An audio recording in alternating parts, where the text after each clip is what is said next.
Ting si Pogi. Hindi makapasok. Di makapasok. Hindi makapasok, madam. Di makapasok? Oo. Anong gagawin? Yung kung ano po yung tambak doon. Hukayin mo. Oh, sige, sige. Medyo lang mo ka. Hindi. Naman di makapasok. So ayan po mga kabayan, medyo may kunting problema sa delivery mga kabayan. Hindi makakapasok. So ang gagawin, medyo hukayan. Buti na lang ay dumating yung delivery natin mga kabayan, delivery truck natin. Dumating din si Kuya John Ray at matulungan nila dahil yung truck ay hindi makakadaan. Ayun po oh. So, nandoon yung truck ngayon na kung saan ay mag-deliver sa mga materialis natin. Mayroon kasing maliit na tulay dyan mga kabayan, hindi pwede idaan po nila dyan. No, kapiraso lang po yan, mga ilang, halos isang dipa lang po yan mga kabayan. Kailang, hindi pwedeng idaan dyan, baka bibigay. Yung truck natin, pwede. Pero syempre, ibang bigat niyan mga kabayan kasi lalo buhangin yan, plus hollow blocks, mabigat po. So ngayon, gagawa nila ng paraan na dito dadaan sa palayan na makalis yung sasakyan doon mga kabayan para dito po nila iakyat. Yun yung problema natin dito mga kabayan kapag tag-ulan. Kasi sa ngayon nga po mga kabayan, kasi di nga po pwede dyan sa maliit na tulay. So, paano kung tag-ulan natin gagawin? Kaya inaapura ko mga kabayan habang mainit pa. Kasi iniisip ko po yan, kapag tag-ulan, hindi pwedeng dumaan yung truck dyan sa tulay na yan. Siyempre, pag tag-ulan mga kabayan, putik na yan, may tubig na yan, kasi palayan po yan. Or may tanim na yan na palay, hindi na pwedeng madaanan. So hanggang doon yung materyales, okay lang kung ilang sako lang na materials at kung ilang piraso lang na hollow blocks. Paano kung katulad niyan? More or less 600 pieces na hollow blocks mga kayo ang in-order natin. Tapos, ganyan ang kalayo, yung distance sa paghahakot ng materyales. Big problem, no? Big problem po mga kabayan. Kaya, ito, kahit papaano, tag-araw, na maka-rampa pa yung sasakyan dyan sa mismong palayan po mga kabayan, no, na makakapunta talaga dito hanggang doon, iikot kung saan yung truck natin ay nandoon. Hanggang doon mga kabayan makakaano siya. So ayan, pinag-iisipan kung paano gagawin. Kasi hindi kakayanin sa tulay, kuya. Mabigat yan eh. Ayan, yan. Kapirasong tulay na yan. So bibigayan kasi wala atang poste yan sa ano, walang poste sa ilalim yan. Baka wala pang landok. Oh, yan ang problema diyan. Saan idadaan po yan? So diyan, ilihis diyan sa may ano, pag ganyan. So kailangan tapyasan. Yes naman na yung bukid. Oo, kailangan tapyasan yan para makapunta siya dito sa ano, sa Hindi na pa ata yung mga lublock sa ato. palayan. Kasi hindi pwede na i-ano niya hanggang doon. Diyos ko, anong gagawin natin sa materyales? Blocks na, dapat yung bakal yung nuna nila. Tabangan nila, yuta. Ha? Tabangan nila. Hindi, anuhin nila yung May bakal. Kaya lang yung tubo. tubo. Kaya naman pala. Tapos saan siya, ano, akyat? Yun doon. May kahoy. I-guide mo doon Kuya John Ray, para alam po nila. Oo, sige.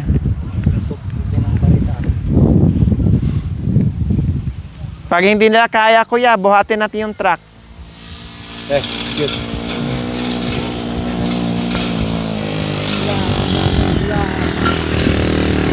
Lakas ah! Tapa ka dire. So, 4, 6, 8, 10. Akala ko, ano, 6 lang. O, bakit 10? So, ayun, nagpa-deliver ako ng tubig, mga kabayan. Oh, ano nangyari? Hindi kakayanin? Baka doon. Baka tumawag na. Pa yung mga ibang kasama ko. Meron pala. Dinalawan na nila. Very good. So, 2 truck pala mga kabayan. Pinag-ano na nila. Hinabo nila. Very good. Thank you. Okay lang, mataas yung doon na part. Baka mahirapan.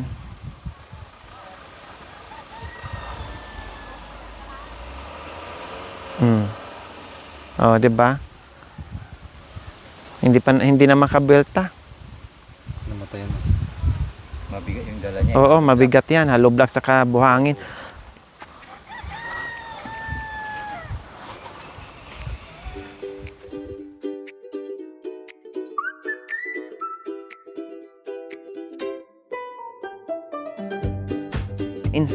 So ayan po mga kabayan, imbis doon dadaan sa harap.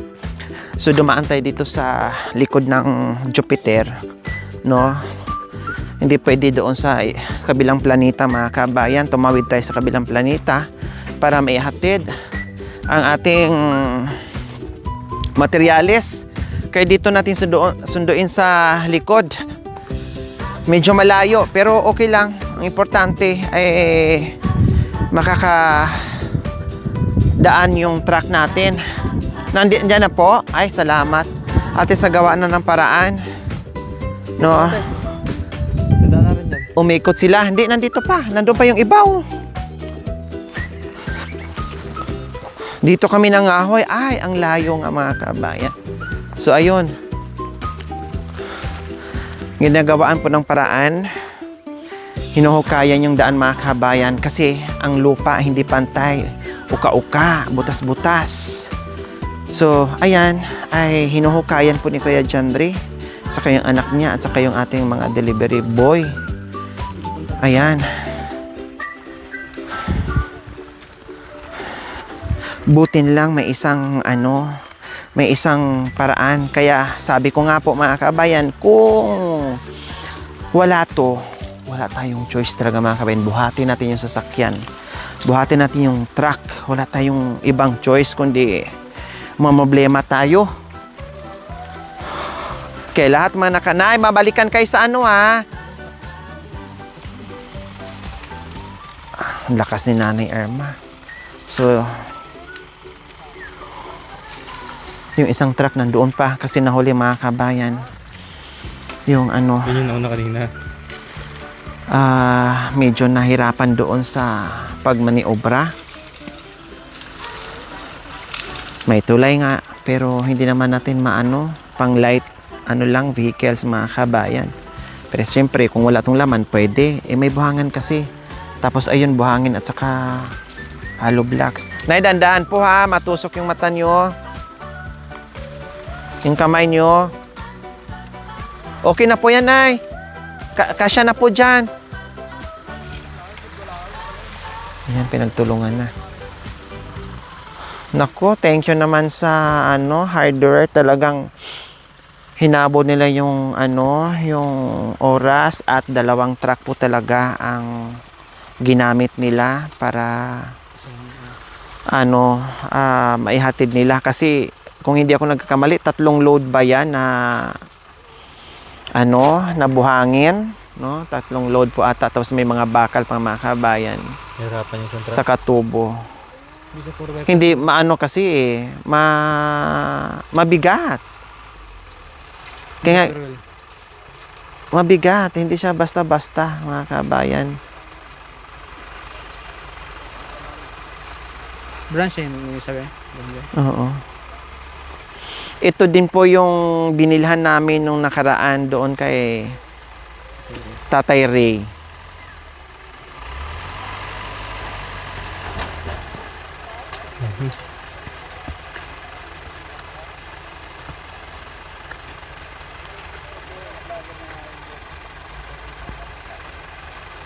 Pati si Nanay Irma po mga kabayan ay talagang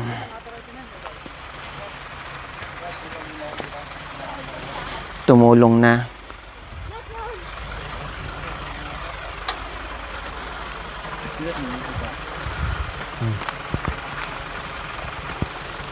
Sa bagay, pwede na dyan.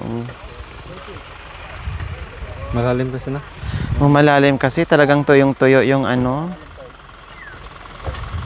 tuyong-tuyo yung lupa. Jerik, tabi.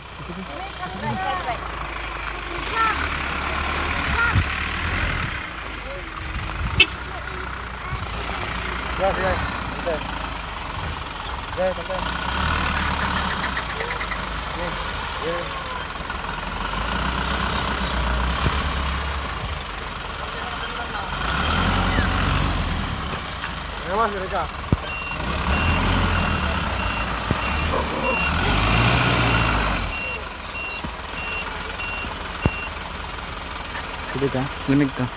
Hindi ka, ano ko na, nabloated na yung tiyan ko. Hindi, konti na lang pag na, oo, pwede na. Ito medyo bago pa ito.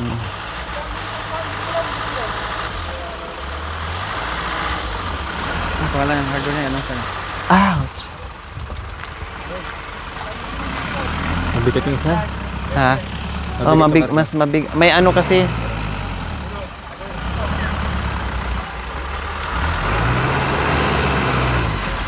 Yan.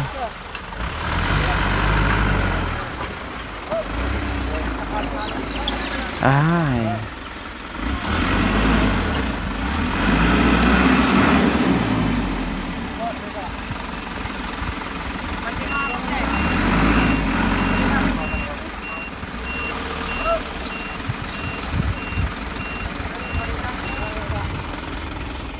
Yung isa kunti na lang, maitawid na.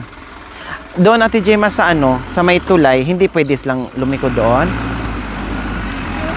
na siguro nun kasi wala naman ng ano laman, yung maliit yan man. Ah, yung ito hindi kaya. O kasi may laman kasi ma'am. So ayan po mga kabay, nakatawid na yung isa. No, yung isa na lang po ang problema natin. Sabi naman nila mabigat, baka bibigay. Bibigay talaga yun. Ma'am, kung wala nang ano ma'am, pwede nila. So ayan po mga kabay, na ano na natin yung isa. Nandoon si Kuya Aris. I-ano natin to. Diyan na din eh.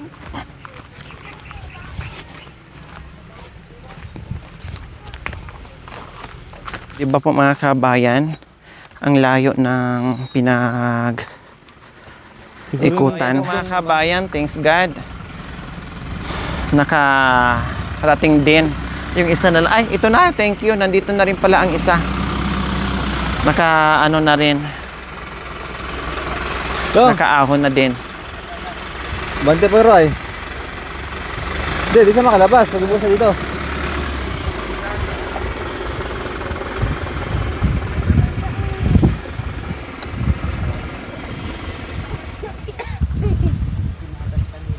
Nanay, Top. sinira mo yung barita ko. Yung ano, yung asawa ni Roslyn ko na naalala mo ba yun sa Digusman, yung nagpunta kayo sa bahay namin? Saan doon? Yung Christmas yata yun eh, Saan banda? sa Digusman, Di Guzman? Mabini, Ah, sa Mabini. Ah. asawa niya. Si Oh, isa kayo sa nabigyan ng pamaskong handog. yung nagbigay kayo doon ng madam, kaya ano ko kayo eh. Nalipat ko Nandoon pa rin kayo? O nalipat na? Pero, Juan, nawasak yung bagyo yung ano na. Nadaanan din kayo sa Baguio. Wala na yung dating pinuntahan nyo doon. Di ba naglilinis? Oo, nag-ano. Naglilinis, nagbubulot ng ano. Wala na. Tagal na nun ah. 3 years ago na siguro. Eh, isa pala to sa nabigyan natin doon sa pamaskong handog. Taga Mabini.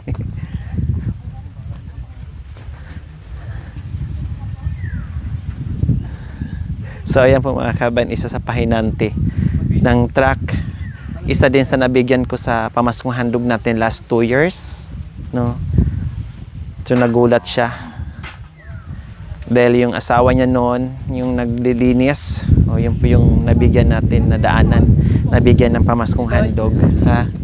Oo. Sabi, si Madam Talita. Sabi ko, opo. Ate Nelly, di ba? So ayan, magdiskarga na tayo ng ating mga na-order na mga materialis. Sa wakas ay nagawaan din ng paraan, umikot tayo sa kabilang mundo mga kabayan. Wow, ang lalaki ng tubo. Saan lagay kuya? Ikaw mag-ano? Dahil ikaw ang nakakaalam. Ang lalaki pala.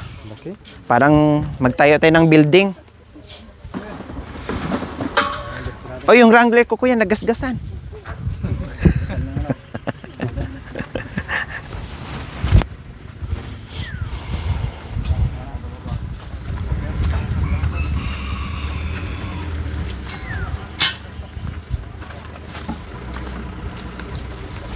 Ang lalaki pala ng tubo mga kabayan, no?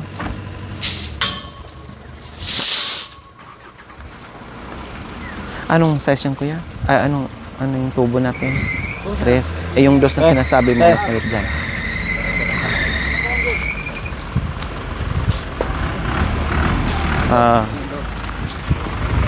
Okay lang.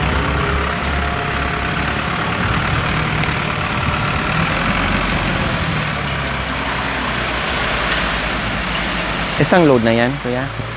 Or kalahati? O isang load na yan? Mayroon pang sa dalawa. Ay, dalawa ba? Dalawa yung In-order mo?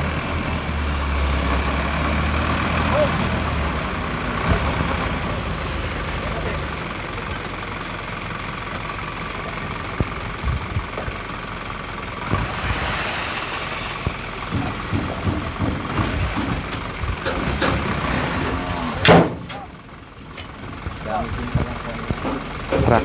Malaki yung ano nila. Yung iba kasi tipid sa ano eh. papantay lang yan, oh. Lalo na sa Pampanga. Siguro yung ganyan na 6,000 na yan mahigit. Hoy, Oo. hindi pa rin kaya dyan, wala naman ah. Ang isang load nila doon kalahati lang dyan. Hindi kaya dyan sa tulay, no? Sobrang mahal ng ano doon. Per delivery nila, pag ganito kalayo, 6,000. Charge nila. Hindi mo lang siya mapapansin kasi doon nila din nagdag per piece sa materialis.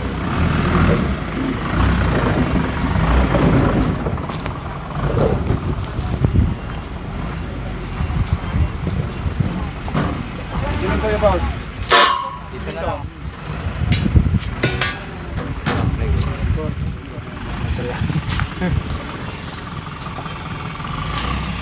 Ilan na tubo, Habe? Sabi, O, 6. Kulang pa. Siyempre. Malaki ang tubo. Initial pa lang. Oo, sobrang bigat yan. Madam, ano kung malilit yung tubo? Anong ano nila? Drinks? Bili ka, be? Ah, mayroon pa? Mayroon pang dalawa mga Ay, tinimpla mo. Bili ka, tingnan. Ano nila? Merienda nila.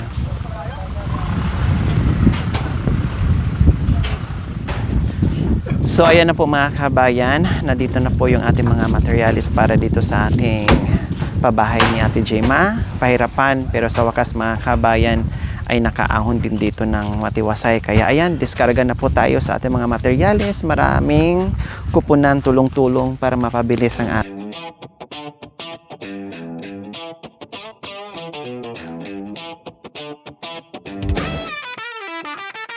Nung halos bumaksak, wasak at dabingin Papagkabit ako't baka di na umaga muli Pero kapit lang kahit hirap ang dala Ngayon unti-unti na may bagong pag-asa Sa lumang bahay na butas ang bubong Kapag umuulan, hirap ang matulong Di rin kumakalampak sa lakas ng hangin Pero ang pamilya di sumubong harapin Kahit kulang sa pera at pagod ang katawan Patuloy na lumaban hanggang sa makayanan At isang araw may mga taong dumating Nakabot ng tulong at pag-asa maningning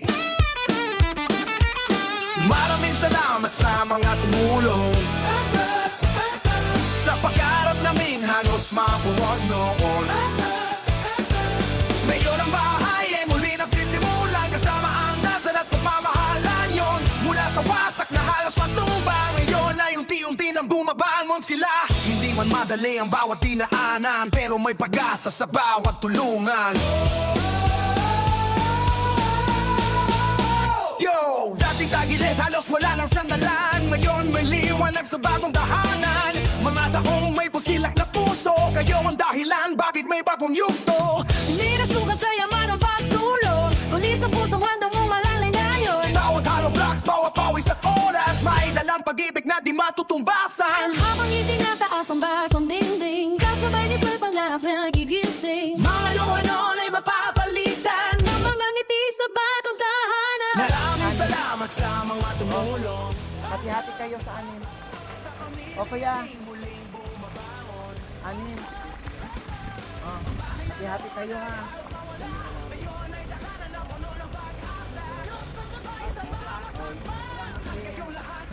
Deliver kay bukas, di ba? Bukas ulit. Bukas ulit ang Hindi muna tayo vlogger ngayon, mag-extra muna tayo. Magiging driver muna tayo ngayon mga kabayan kasi pandagdag natin sa paggawa dito sa bahay ni Ate Gemma. Tapos na tayo mag-vlog. So ngayon, mag-extra naman tayo as a driver, sweet lover po mga kabayan. Kaya ito, mag-deliver tayo ngayon ng materialis. Ay! Nagulat ako. Ay, nagulat ako. Nagalit. Ayaw ata sa ating mga kabayan. Yes! Dahil nag-deliver sila ngayon mga kababayan ng mga materyales. Dahil kanina pa nila ito inaantay. So agad-agad ay nag-umpisa na rin po mga kabayan para tumigas yung tie beam. Dahil magta-tie beam po sila.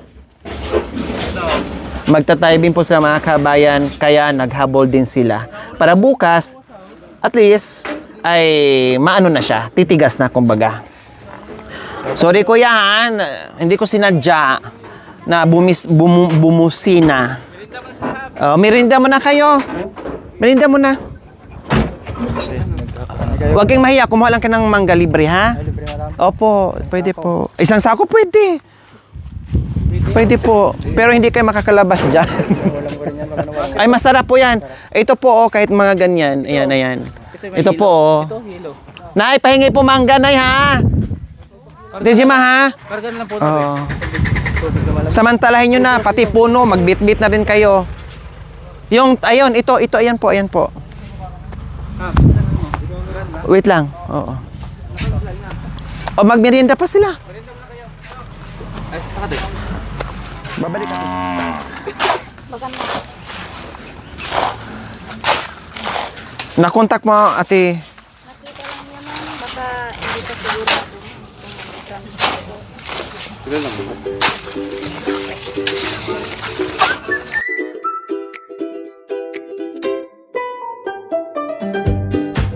Thank you for watching mga kabayan.